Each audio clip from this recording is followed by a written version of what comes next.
Welcome back, Tributes, to episode 40. Oh my goodness. I keep saying, oh my God, whenever we add an episode, but 40 is crazy. To Into the Arena, I'm Holly. And I'm Emily. And I'm so excited to introduce the most beautiful woman, inside and out, most talented musical artist ever, Cherish Danae. Oh, please.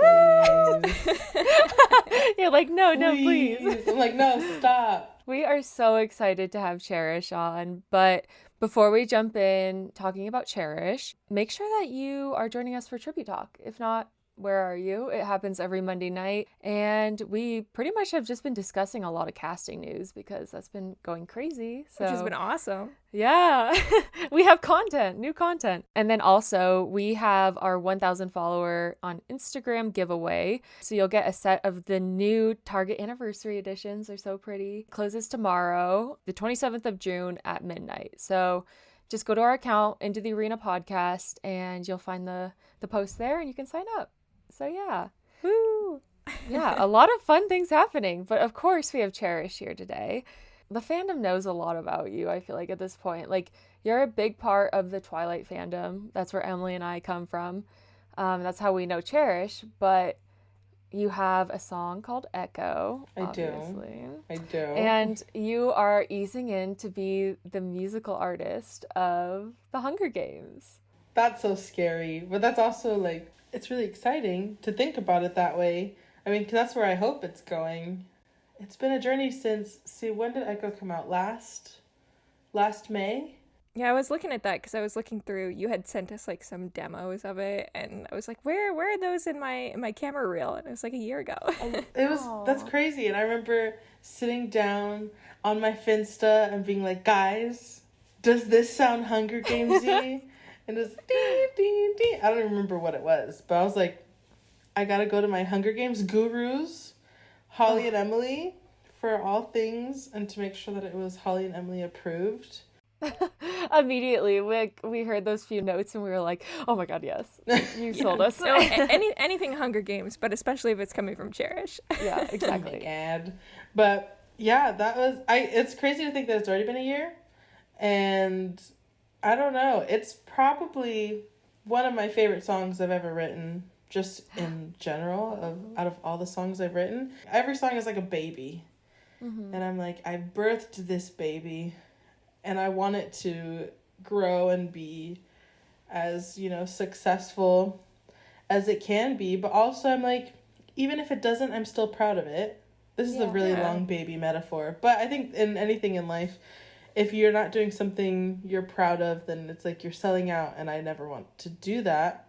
So I'm proud of Echo, just as I'm proud of every other song. But also this one's really special because it has the potential to do and reach so many other Hunger Games fans who might not know that there are people writing original Hunger Games music, Mm-hmm. Yeah, because back when the original trilogy was coming out, the movies, there was Rocking Jay, which was more like original music. We have to do an episode on that. Which Echo is Rocking Jay. And so it's exciting to have something for Ballad, and you're talking about reaching like a greater audience. So just want to talk about that. I just want to talk about the people that you've reached with this song. It is wild. Yeah, so Cherish has actually, her song has been seen and potentially heard because, he liked it, didn't he? Or he saw it? Yes. By Tom Blythe. Snow himself has seen that. He had to click through, right? Exactly. For sure. And I'm like, I don't even know how. Well, because on that original video, which I think that one is actually a year old, because I posted on my, music account, which I don't use, but I'm like, if you want to hear all my songs, they're all there. And I would just tag randomly. I'd be like, okay, let me just try today. Maybe today's the day. Oh, we got a casting announcement. Let me tag the cast member just in case they want to see it, And then I have so many notifications, not because I'm popular, but just, group chats and 50,000 Instagram accounts that I don't use, but I still get notifications for. Same. And I usually just clear them all out. I'm just like, clear, no notifications. I just want to empty my life.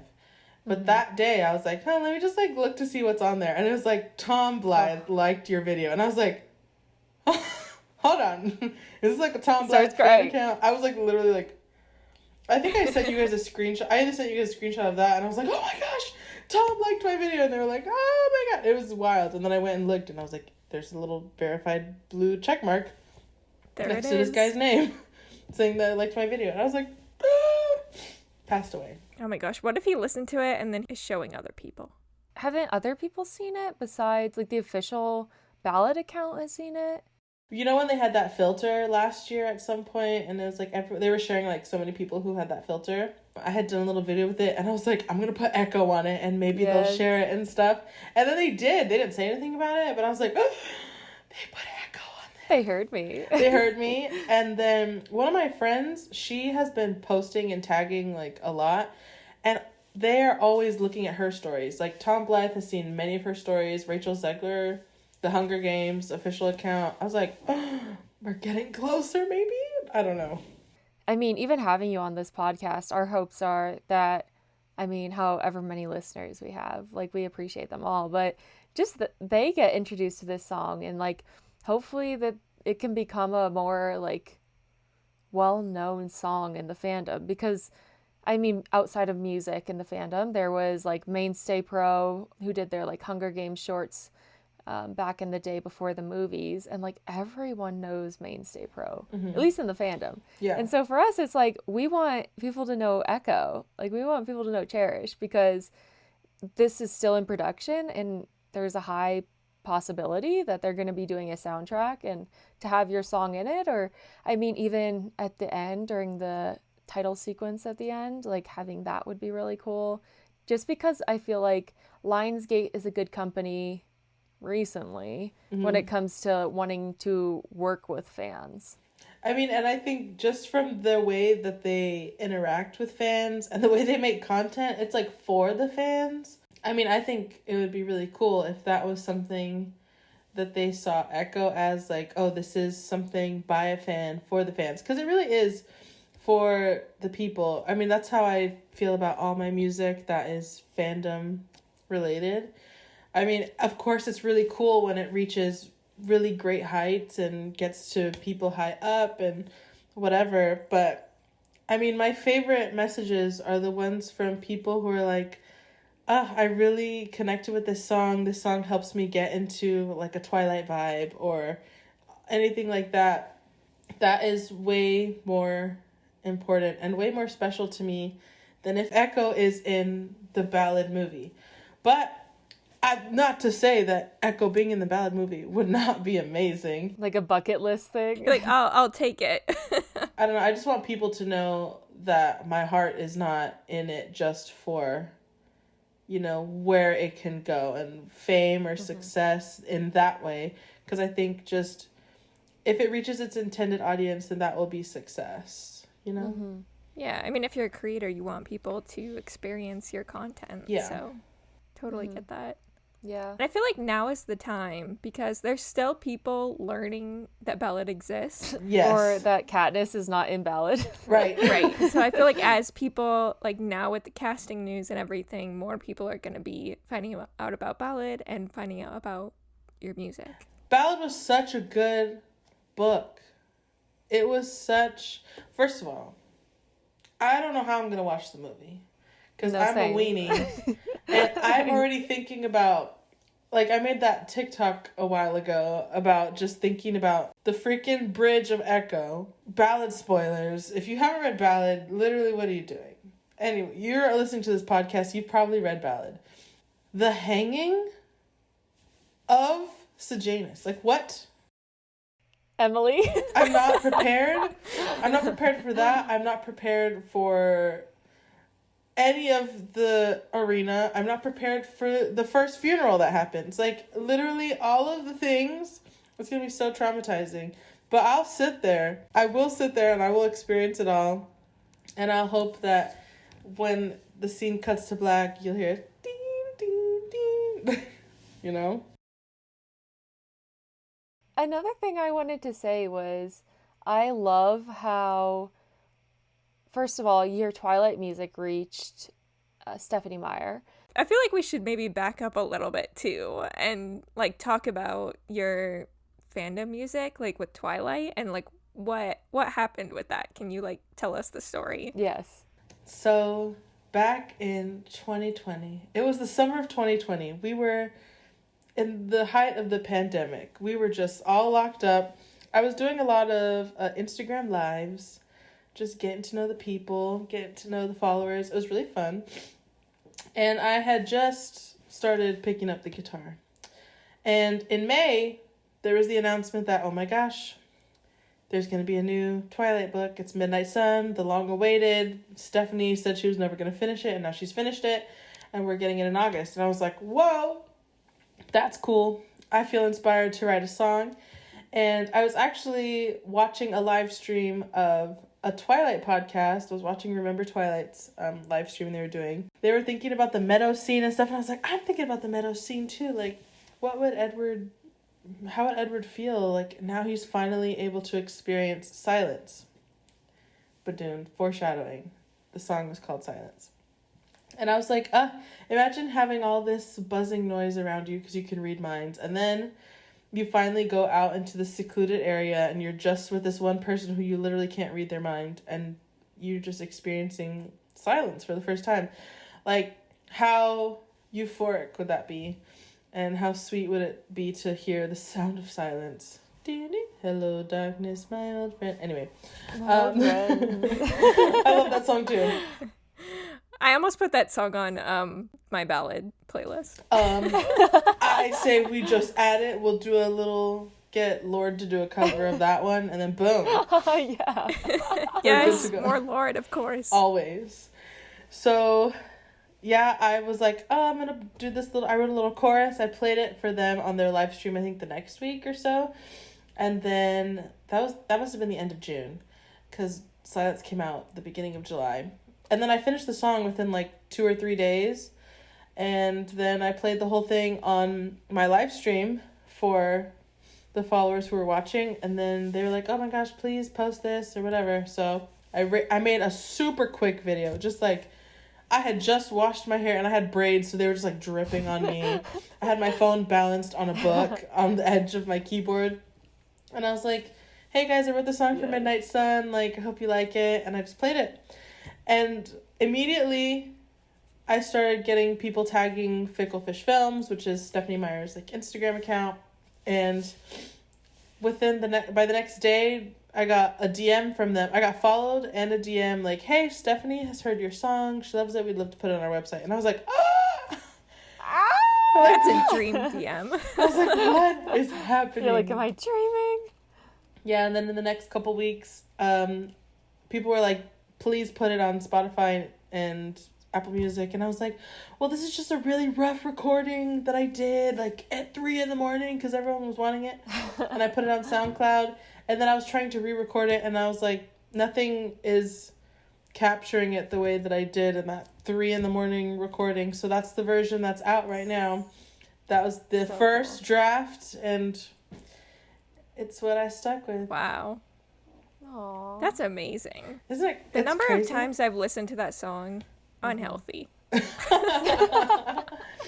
It's a special song. It's the first one, because I never really thought I would release music, or I always wanted to, but I never really applied myself to do it. And I was like, oh, I gotta wait until, I reach this point, or I meet someone who can help me record it, or I go to a studio and da-da-da-da.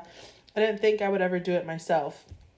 But there, on that summer night at 2 and 3 in the morning, with a little microphone that I borrowed from my brother in GarageBand, I played the piano on my keyboard and I recorded my vocals, and the rest was history. But this summer I'm hoping to record my first album, which has been long anticipated. I can't wait for that. Emily, you're gonna love it because I'm gonna have all my unrequited love songs on there for you. Yeah, I was just gonna say some awesome non-fandom music that I love that I can't wait to have on an album. It's gonna be great, I hope. Everyone has your back too. And I just want to, like, before we keep talking about your music, like, I just want you to know how grateful we are, as in Emily and I, but also everyone you touch. Like, you come into people's lives and you make everyone feel welcomed and loved and supported. And everyone wants to do the same for you. So I know when you have that album release, it's going to be love all around. And we're just so grateful to have you. So you bring light into everyone's lives. And seriously, like, in your music, it even shows. I remember when I first created my Twilight Instagram, which was the first like fandom Instagram thing that I had in forever. My first post, I was like, oh, is anyone going to follow me or talk to me or anything? And Cherish was the first person who commented on my very first post and was like, oh my gosh, I love this. And I'll never forget that. So you are so kind and sweet and just wonderful. I love you guys. I love everyone. And that's always my goal. It's a dark place, the internet, and there's Amen. not a lot of people who are willing there's not a lot of people who are willing to be, open and welcoming. And maybe at times it was a little naive for me to be so generous with my kindness, because it has turned around and bit me in the butt quite a few times. But I think also what makes me okay with it is the fact that even though some people didn't accept it, or some people didn't really appreciate it when it was given to them, it didn't affect how other people saw me, which made me feel like, okay, this is still the right thing to do. I'm never going to be the person who's going to turn around and like try to hurt someone back just because I was hurt. Because at the end of the day, it really doesn't help me at all. And it doesn't benefit me at all. It doesn't make me feel good to do that. So if I can just continue to do that and just be positive and just be a safe place for people the pandemic really messed everything up. It messed all of us up. And I'm so grateful, though, that it got me to reach out to people virtually, because then I wouldn't have met you guys. And that would have been sad. Going back in the direction of your music, what I like about Echo too is that you were talking about how you're not just doing this for fame or just for money, but with Echo it shows, because obviously we're going to be linking it and having people go listen to it, but the lyrics and the beauty behind the lyrics, and even having the tune from the Mockingjay whistle incorporated into your song, it's just beautiful. And so I think that your music genuinely like attempts to connect fandom and storytelling with your own metaphors and experiences. I was like, how can I capture this story in 4.5 minutes or less, or 5 minutes or less? And that's usually how I go about my fandom music, is like, I want it to be as close to the story as possible. If you know the story, you're going to understand the references in the song, because that's who it's for. And I'm like, there have been people also who have told me, like, I love Echo and I've never read Ballad. I'm not a Hunger Games fan, but I just really like this song. So I'm like, I want to do something that's musically excellent so that it can be appreciated by many, but then even more so for the people who do know the context and can pick up, oh, that's the hanging tree in there right before it gets to talking about the gallows. Like, just like little things. There's little Easter eggs for people who understand, because I love doing that with music, so I love putting that in for other people. Yeah, I can totally see that. It's a very hauntingly just beautiful song on its own, even like separated from the story and the connections in Ballad. I was just wondering, I guess, like talking more about Echo, like how did you find yourself writing a song for Ballad? Anytime I find myself deeply inspired by a work of fiction or art or nature or anything, it always prompts a song. So I want to say with Echo, when I was reading Ballad, because I started it before I finished the book, so it didn't come together until after I finished, as you all know, since you were there for the process. But I was like, okay, I have some things in my mind that I'm making my predictions about what's going to happen.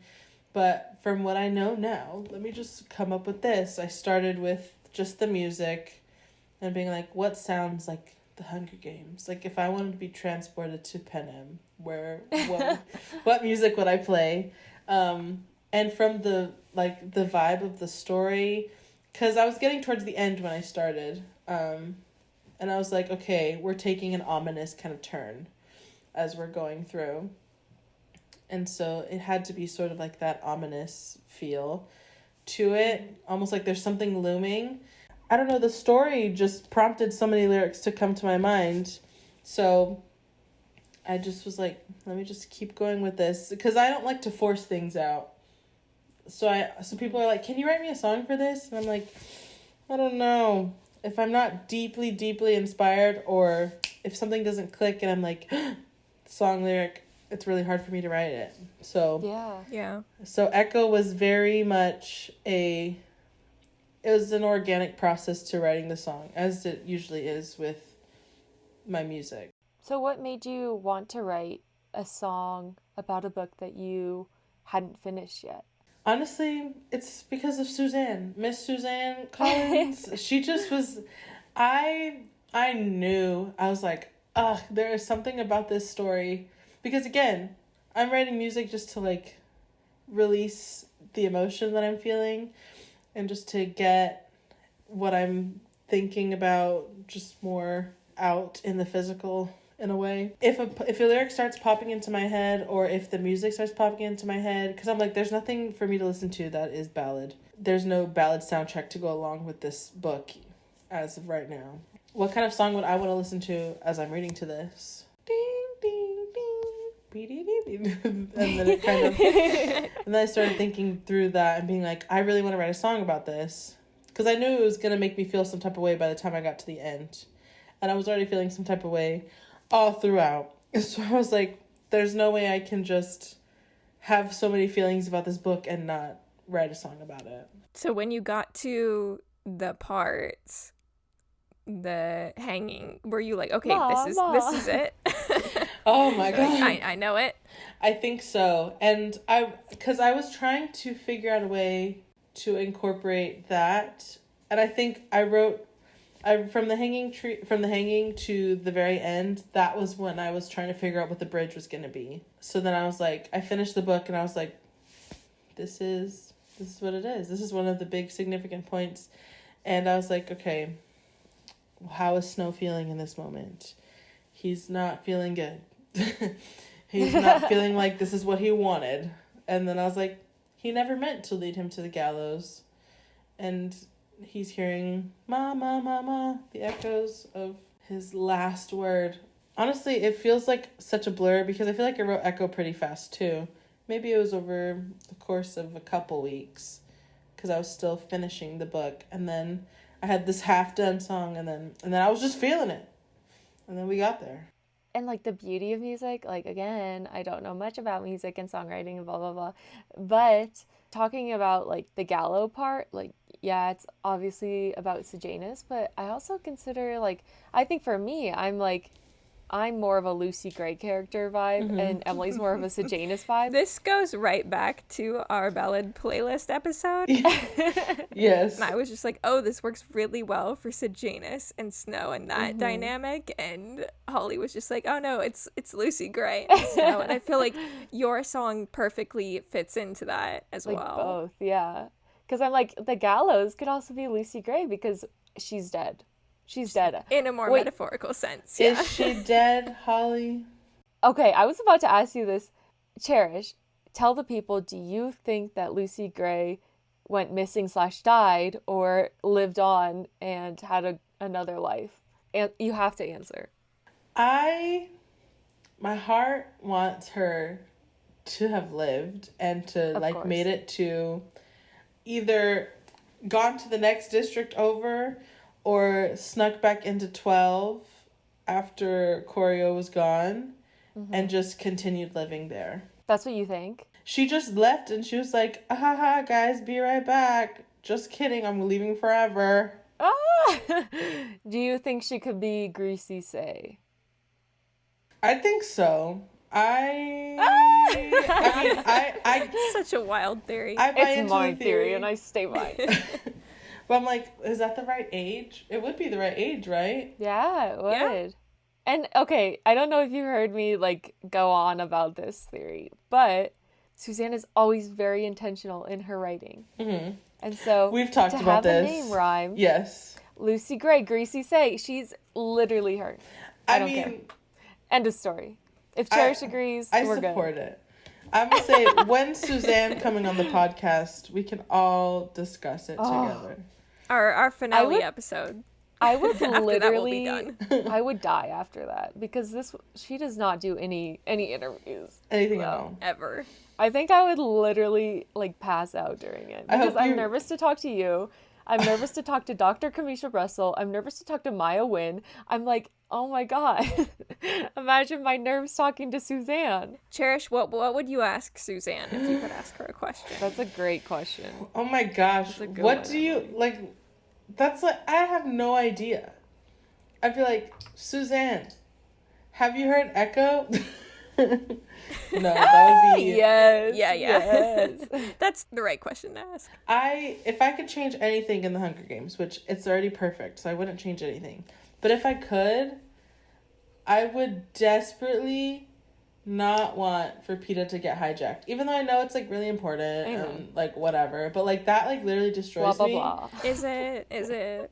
I'm like it destroys me. That and Finnick dying. Like that completely unnecessary, Suzanne. How dare you?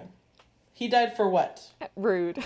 Literally so rude. And either that or I'd be like, Suzanne, why couldn't we just hijack PETA the opposite way? Just like double hijack him and make them be like hijack him to believe that Katniss was like the most beautiful, amazing human in the whole world and he was in love with her. Ooh, fair. I've never thought of that. She's like, because you gotta feel the scars of war. And I'm like, Suzanne, you're about to feel these scars of war when you catch these hands. No. I mean, that's really my only thing. Because I'm like, whatever. Gale is dumb and he can go off a cliff if he wants to. Amen. But PETA, I'm like, he did not need to go through that much. I don't know. Suzanne, if you're out there, give me some comfort, please. The same PETA to Sejanus character trope. She treated them awful, evil. Just little angel babies. No little angel baby can live. Rue couldn't live. Freaking Prim couldn't live. Why did we even have the Hunger Games? We want everyone to live. Okay, we want to talk about the lyrics of Echo. Yeah, So- let's go through it. Let's break it down. Tear my soul apart while we're doing this. Oh my Okay? gosh. Do, do, do. So, initially, what we got is roses unfolding, falling like the snow. Obviously, a play on snow and the roses. Dead. Roses unfolding, falling like the snow. The story, as we're reading the story, we always see a story unfold, kind of, right? And also, as a rose unfolds and the petals just fall. But, I mean, it's almost like everything is falling apart at the same time. Mm-hmm. It's falling like the snow. The snow is just Amazing. resting there. But also, snow melts away, doesn't it? Just like the beauty of So snow does. can turn to sludge and gross, so did this stinking story. Okay? So did choreo. yeah. So, I mean, there's a lot to unpack in those two lyrics, you think. You're like, you have to think of all the little tiny metaphors in there. I like Roses unfolding, like, because he's kind of coming into his own. Exactly. I mean, it's not good, but it could go multiple different ways, and he's graduating from school, so he's blossoming. Exactly. It's up. Every interpretation is most likely going to be correct for this because it can go so many different ways. And then we have covered in whispers, truth or lie, who knows? Covered in whispers, truth or lie, who knows? That is a play on, kind of the gossip of what's going on with the Snows. They live in this big penthouse. They have this lovely... it looks seemingly like there's a lot of good stuff going on, but is it the truth or is it a lie? Who knows? The Snows know, and they know it's a lie, but there's no one to say that it's not, because they're trying to keep up the facade, you know. Carefully blissful, they can never know. Carefully blissful, they can never know. I want to say this was what I was writing about, as Choreo and Lucy Gray are kind of experiencing liking each other, kind of falling in love with each other. Oh, cool. But they have to be careful because, you know, mentor, tribute kind of relationship, and they can't ever tell people that that's going on. That never is public knowledge until they get back to kind of like to 12. Because it is gonna be dangerous. They also don't know, like, if they trust each other. Exactly. So they kind of have to dance around each other and that relationship. So we're blissful, but we're careful about it, because you never know when someone's gonna turn around and stab you in the back, or you never know when someone's gonna find out and it's gonna jeopardize her in the games and they're gonna kill her and he's gonna lose this girl that he loves. All that. And then we get to the chorus. The melody you sing without a single breath, the gentle breeze that brings me to my place of rest. The melody you sing without a single breath, the gentle breeze that brings me to my place of rest. So, obviously Lucy Gray is a singer. And I'm like, the melody you sing without a single breath, it's like the way that she kind of speaks to Snow, the way that she is like a part of him. She's always on his mind she doesn't even have to be there. She doesn't have to say a single thing or sing a single note, and he's already thinking about her. He's already there where she is. And then the gentle breeze that brings me to my place of rest. I wrote this chorus before I had finished the book, and I remember you guys being like, Cherish. Cherish. Because I think it reminded me of the ending after I finally got to the end. And I'm like, Snow's just out in the wilderness like Lucy Gray. Where are you, baby girl? Oh. Bang, bang, bang, bang, bang. You know? And I'm like, did she find her place of rest? Or is she still I totally out there? forgot that you like sent that to us before you finished. It was wild. Yeah, I remember reacting, and like I think I texted Emily, or Emily texted me, and we were like, "Oh my god, she doesn't even know that she did this." Maybe we can find some texts, but yeah, yes, put them in. Because I want to know too. Hello. So then that's the chorus. We sing we hear a billion times. And then the next verse 2, far from a fantasy, somehow nearer still. Far from a fantasy, somehow nearer still. So this is again, originally I was thinking about Snow and Lucy Gray's relationship, and how it's like so far from like a normal relationship, so far from like a beautiful, perfect love story. But also they're so much closer to each other. They're closer to this like scandalous, tragic love kind of relationship. So it is a fantasy in a way. But also being so far from home in the arena and being nearer to like the prize, being nearer to success, being nearer to finally getting out of poverty, all that kind of stuff for Snow at least, and for Lucy Gray. Yeah, I mean, that's his fantasy, his dream. Yeah. Just to be there. And also, they're kind of getting further from each other because, you know, the trust is starting to kind of twist. They're starting to... Snow especially is getting a lot more paranoid, I feel like, by the time we get to the end of the book. Especially at the end when he's like, They have the weapon out here. They didn't get rid of it. Dun, dun, dun. They're going to turn me and I'm going to go to jail and be hanged and blah, blah, blah. So we're getting further from his fantasy. And also as a play on, he's further from the capital because he's in District 12. But he's closer to his love, Lucy Gray, which is another fantasy of his, you know?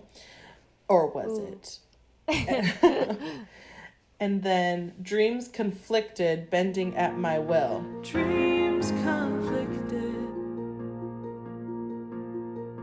bending at my will. So this lyric right here, I think about this lyric all the time.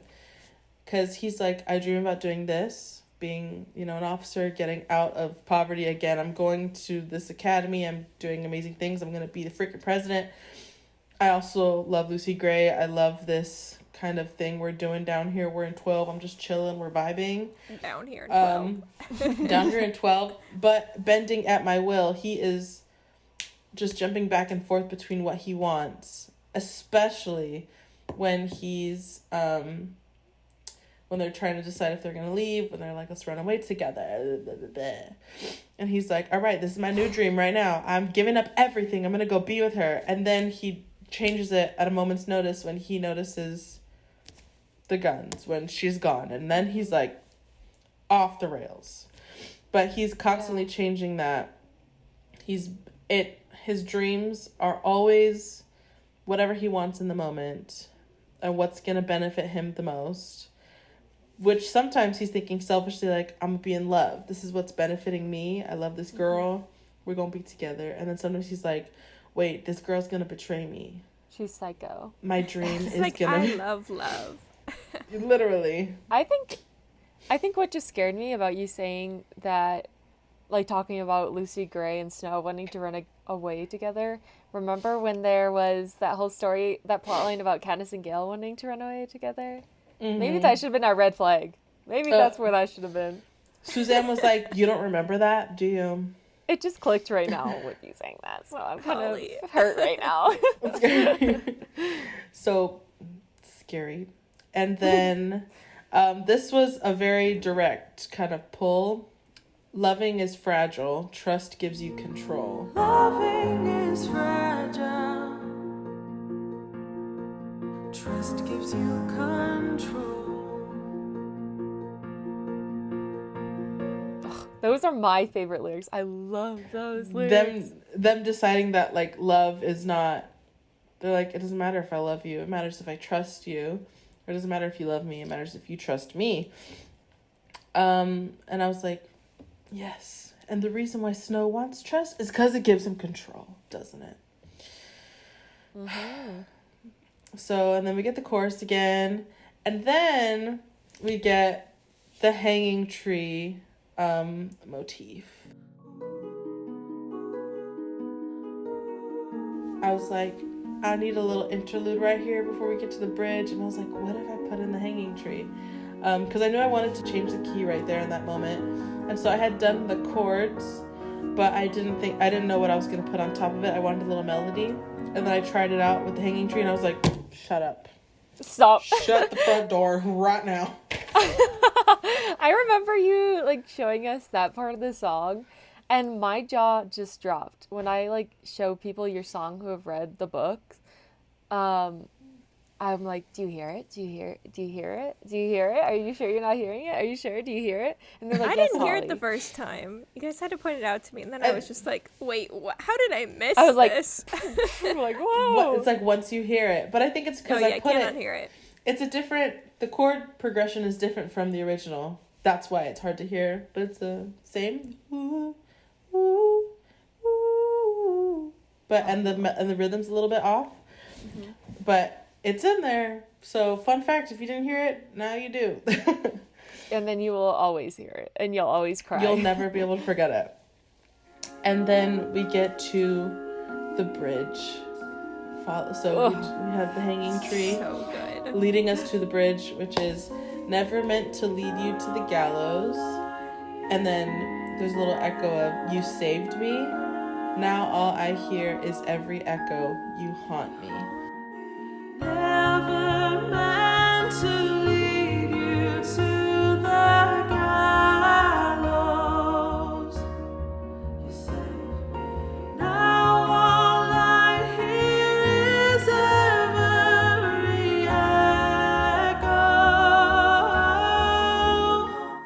never Snow's intentions to be a freaking snitch. But he was like, I'm going to be a snitch so that Sejanus can be safe. Because I'm tired of messing with this brother. I'm tired of having him around to bother me and just get into trouble. He's going to get himself killed. And then I'm going to feel guilty. Because his mom was like, take care of my boy.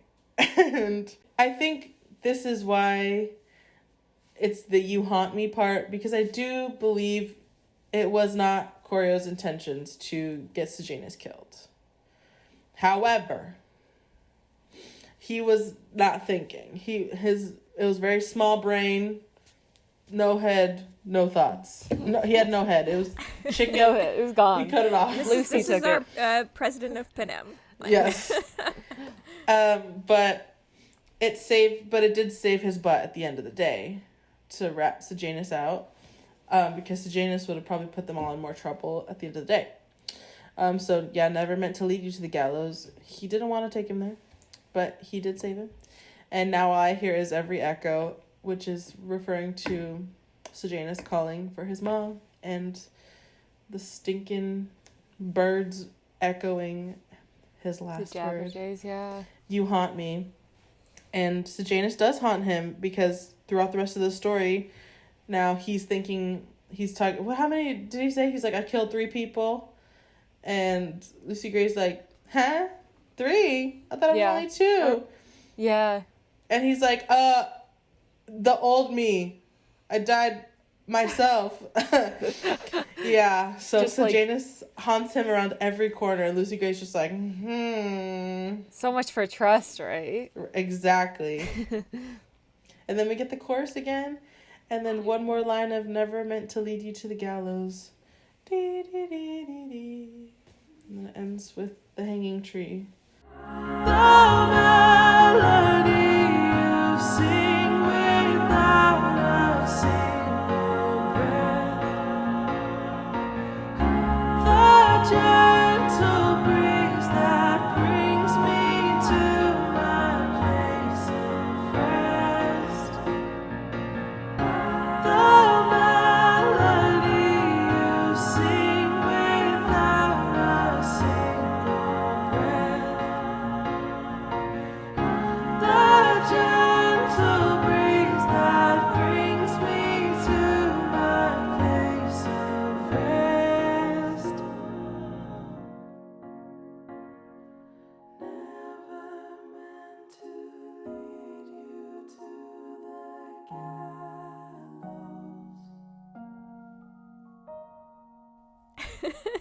Amazing. Like, absolutely beautiful. I just love the thought that you put into it, too. And now, reflecting on it, how you said, like, some of your friends haven't even read the book, don't really have a relationship with the book, can still find their own, like, voice and self and reflection in that song. So. That's the wildest thing. I'm like, are y'all leading people to the gallows? I'm kind of scared. You're like, who have you killed? I'm like, excuse me. Yeah.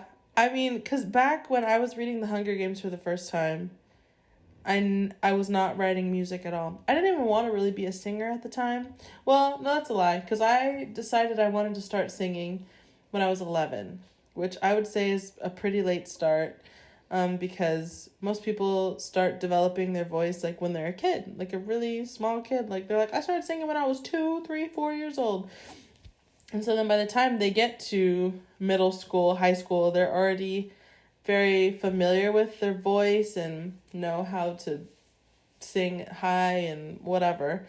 And my mom forced me to sing all the time, but I didn't want to. I wanted to be a dancer.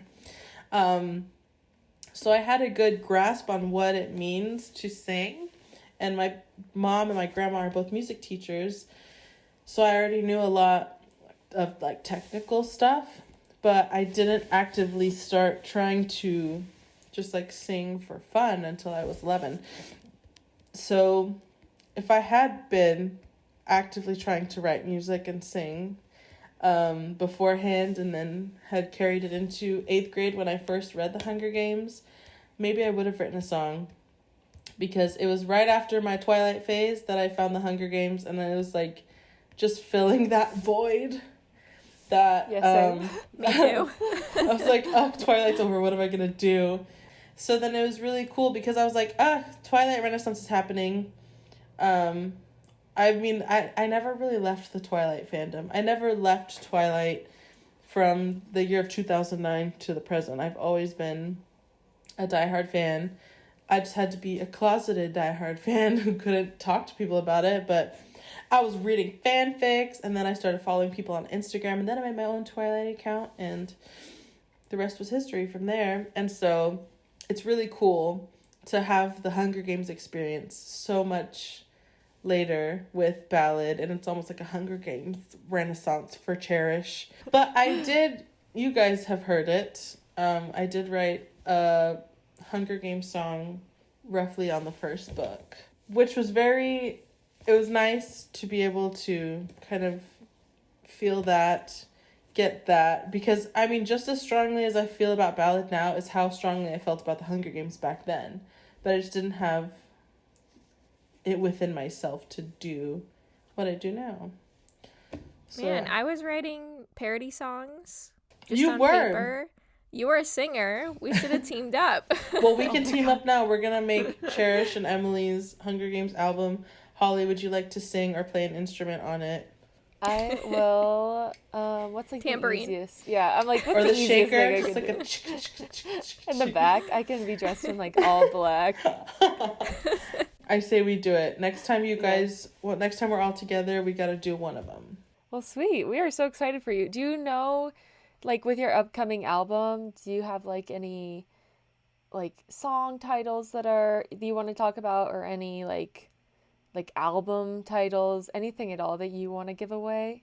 I honestly don't know what I'm gonna call it. The majority of it is all of my Twilight music, most of it that is unreleased. And then I do have some other ones that are like love songs or unrequited love songs. So it's all kind of a fantasy like realm. Another album that I'm really excited about is, it hasn't come out yet because I haven't even finished writing it, but I'm going to just put it out into the world so that everyone can know. It's Love Songs for the Lonely. And it's just a bunch of just unrequited love. Just I'm about what to if... blast that. Because I'm like, there is not really a genre of music that is... There's either love songs or breakup songs. I'm like, what about the in-between people who've not been through that, but we're still kind of heartbroken? But, like, not because we've just been broken up with, but just because, like, we haven't been broken up with, you know? So I'm writing an album of songs like that. I've got a lot kind of half started. It'll be a while for that one, but also, let's just speak it. Like, can't wait to be on the Ballad of Songbirds and Snakes album. Heck yeah, let's make that happen.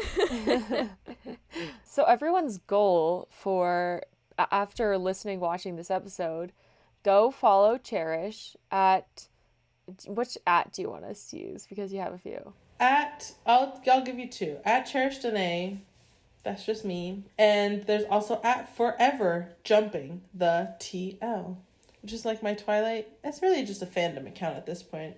And also, I just want to add one more thing. I go also, but you're writing a song.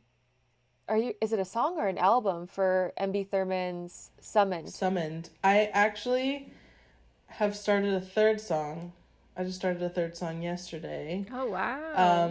Where hopefully it's going to be a collaboration album. I hope I don't write all the songs and that they're not all Cherish Danae songs, because then it'll just be another album. You're just like the Lord of the album, right? Basically, Lord with an E at the end. I'm like, I'm the Lord. But yeah, so we are working with, I'm working with MB Thurman, the lovely author who is an amazing person, an amazing friend. And we're getting some music out. The first single hopefully will drop in December.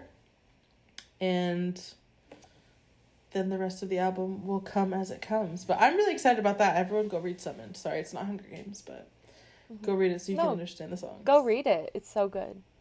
And it's well worth it. Support like a smaller author. Seriously. Indie author, indie artist. But there's so many exciting things coming from that. July 2nd, I'm having a concert that will be live streamed. So if anybody wants to watch it, it'll be live streamed on @ForeverTwilight in Forks Instagram.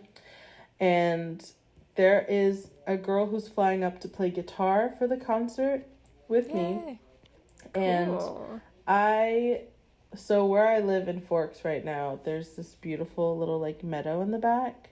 And I'm like, how cool would it be if we just went out to the meadow and just did little songs? And I want to do probably my Hunger Games song that I wrote, not the Ballad song.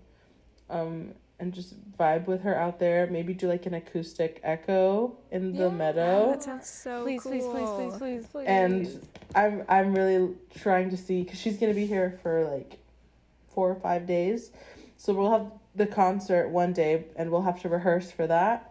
Yeah, I want to do some cool little things like that. An acoustic echo, I feel like would vibe really well with people too, just because I feel like that is a little bit more similar to like the vibe of the songs in Yes. Ballad, which I mean, I love the original, but that would just be so cool to do a take like that. I would love to do that. And like maybe if we could actually record it outside and release an acoustic version with the vibey sounds of the outdoors. Just like the birds chirping, the mockingjays. We shall see. Get some jabberjays in there to scream "ma" in the background. It's fine. Oh my god. Yeah. I'll just get everyone in Forks to just start screaming "ma" around town. Oh my god. Well, that's awesome. Yeah, so check out Cherish's concert next weekend. There's no excuse. It's going to be live streamed. So. And I'll probably be performing Echo because Emily was at my last concert. Holly, were you there? I don't know. Emily was there at my virtual concert at the beginning of 2021. So this is basically that concert again, but a little bit amped up and in Forks, and also adding Echo to the roster. So thank you again, Cherish. Thank you, everyone, for listening. And right now, the podcast is not over because what you need to do is go stream Echo, and then you can end the podcast and you're done. That's your I feel homework like for the we're week. just gonna roll it to close this out. Yeah, We sweet. should gotta roll a preview so that way they don't get everything. A tease, yeah. So that way Exactly. they don't. So Go listen to the this song. right here is the beginning of Echo by musical artist Cherish Danae. Woohoo. Ding, ding, ding.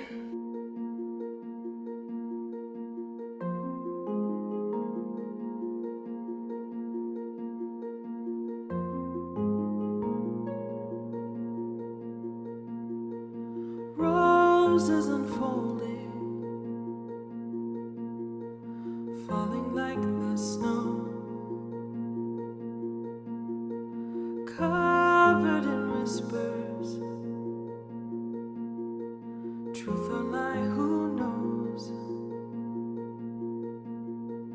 Carefully blissful, they can never know.